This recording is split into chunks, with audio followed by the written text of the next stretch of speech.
So, magandang umaga. Natalo yung ating 3x3 team. Yung Gilas 3x3 natin natalo over Mongolia. Akala mo, wala namang advantage masyado sa height. Pero, talagang hindi lang nadepensahan siguro. At may halong swerte kasi 50% na yung field goal percentage ng ating team.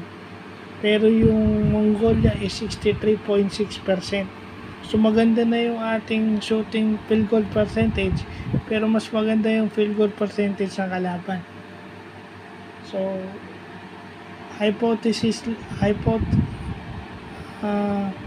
via hypothesis, may problema yung depensa. Okay? Kaya hypothesis kasi hindi naman natin alam. Napanood lang natin. So, usually ganun. Ang hypothesis parati ron, may problema yung depensa. Kasi 63.6% ang binigay mo sa isang kalaban. Malaki ang chance na matatalo ka talaga.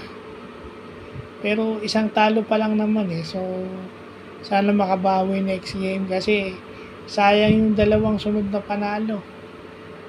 So sana magkaroon ng podium finish itong Gilas U23 team natin sa Asian Games. So yun lang po.